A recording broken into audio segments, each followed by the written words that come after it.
was in so much pain over that, I started just begging. I can't die. Please send me back. I'll do anything that is required to overcome this addiction. I will do whatever you want me to do in this life. If you just give me a second chance, I cannot let this happen.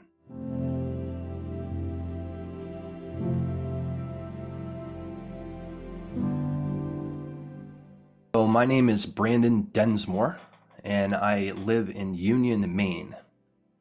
And in 2014, I had a near-death experience. So I kind of need to explain the backstory a little bit so you can get a sense of what this happened in this near-death experience. But before I get into the backstory, what happened was I overdosed from heroin.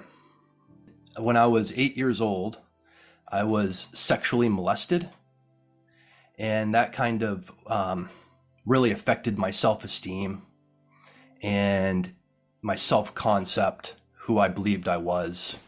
And after I was sexually molested at 8 years old, I went to school and didn't get along with the students, was made fun of a lot, which further eroded my self-esteem. So what happened was I dropped out of school in the 9th grade, worked a couple jobs, and then I had my first near-death experience at age 21.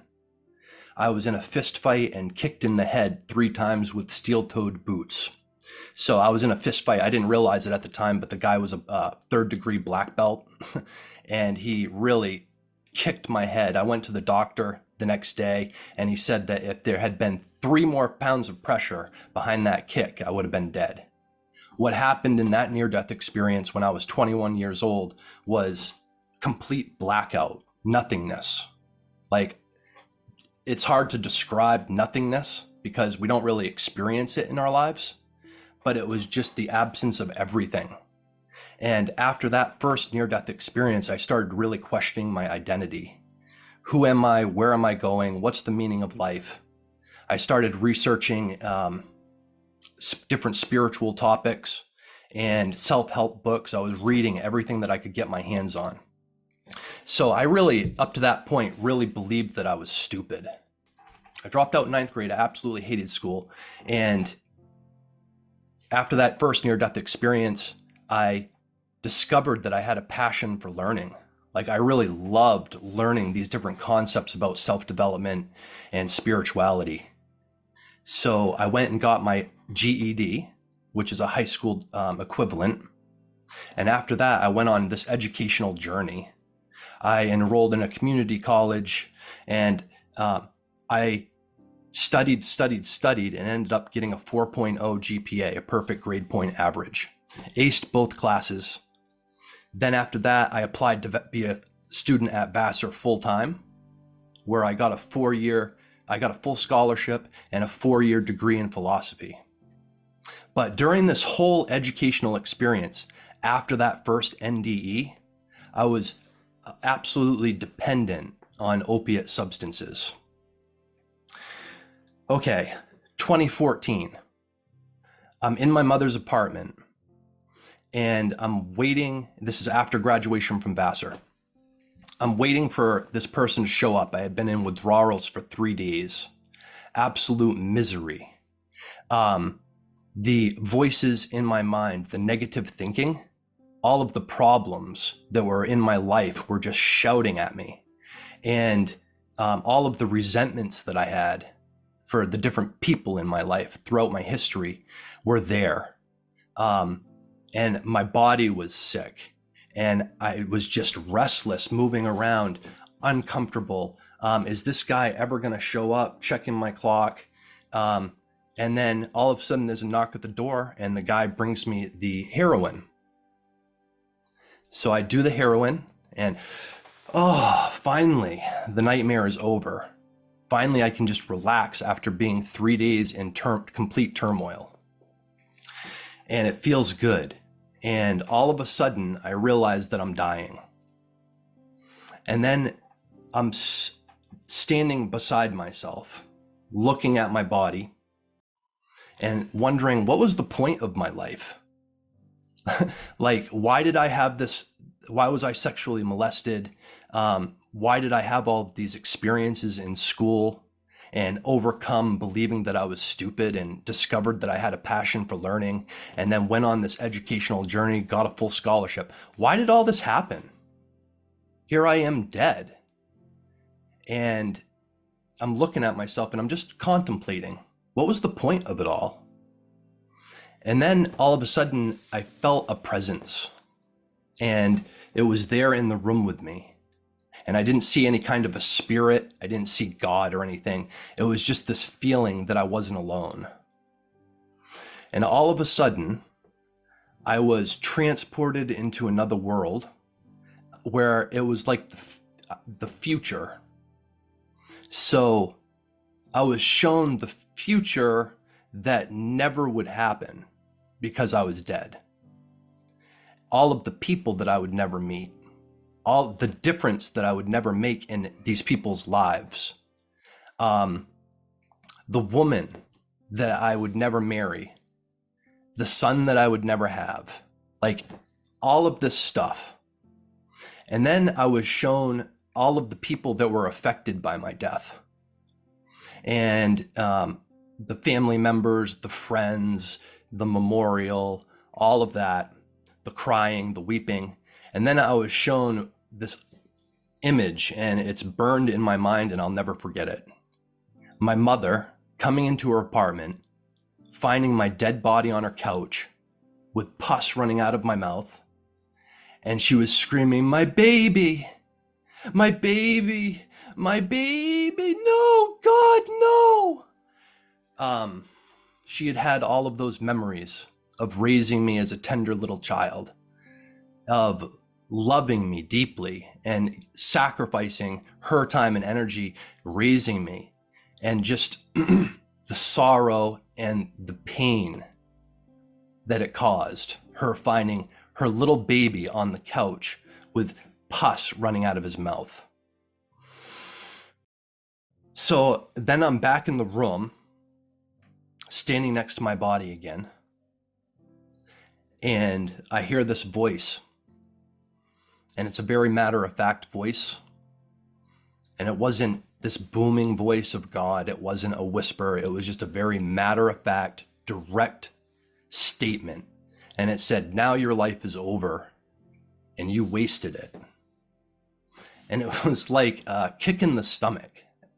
I was in so much pain over that, I started just begging. "I can't die. Please send me back. I'll do anything that is required to overcome this addiction. I will do whatever you want me to do in this life. If you just give me a second chance, I cannot let this happen." And then boom, I was back in my body, gasping for breath. So after this NDE happened, I went through a 7-day detox where I had to learn how to tie my shoelaces again. That's how bad I was dependent on this drug.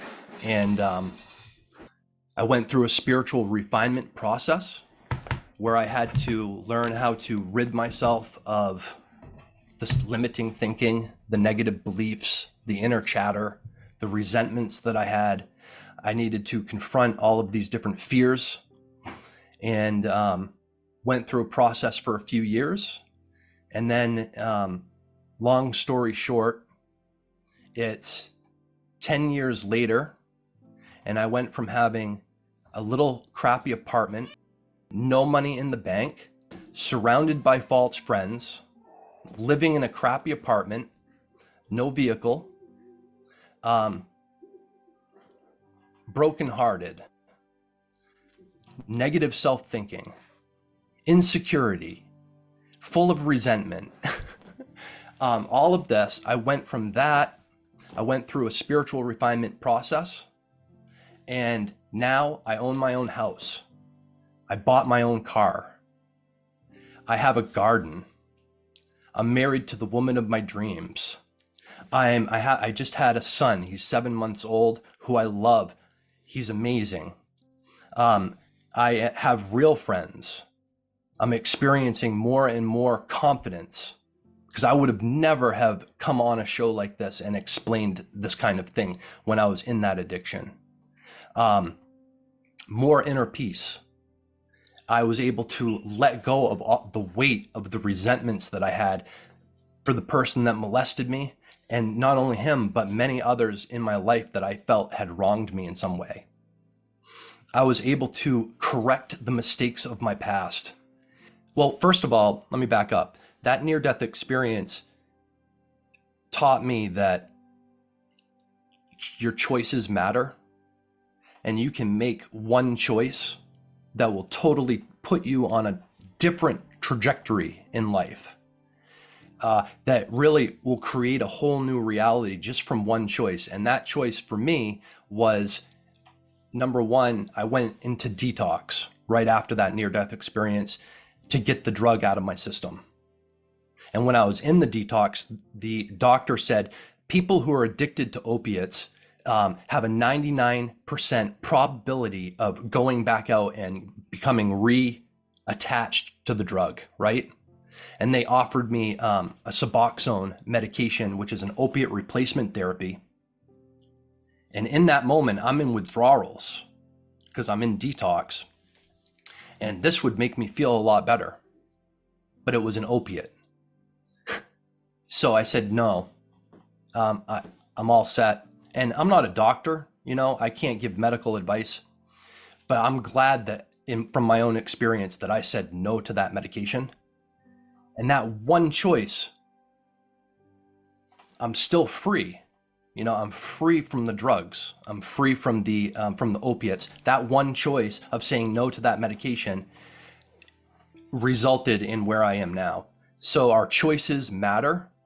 And when you make the important choices, it can really totally transform your life and put you on a different, and put you into a different reality.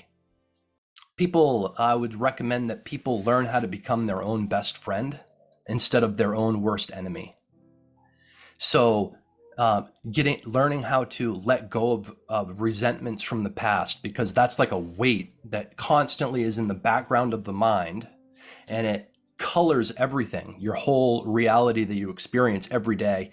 You might have anger that comes out in different situations. Somebody cuts you off in traffic and you're like, that guy, ugh, and then you're all mad about it. But that's because you're a mad person. You have all of these resentments, all of these feelings inside that have never been dealt with and flushed out of your system. Not only that, there are all these fears and self-doubts and inner criticism and negativity. And we need to learn how to deal with these things so that we can become the people that we're meant to be and have an impact in this world and be happy in our own lives. I'm a certified spiritual coach and a business consultant, and I work with heart-centered spiritual people. You might have addictions, you might not have addictions, but the common denominator of everybody that I work with is that they're heart-centered spiritual people, like genuine good people. And I help people overcome limiting thinking, inner negativity, that sort of thing. But on the other side, I'm a business consultant. So I help these heart-centered spiritual people expand and create their businesses online so that they can have an impact in the world and do what they love, making money.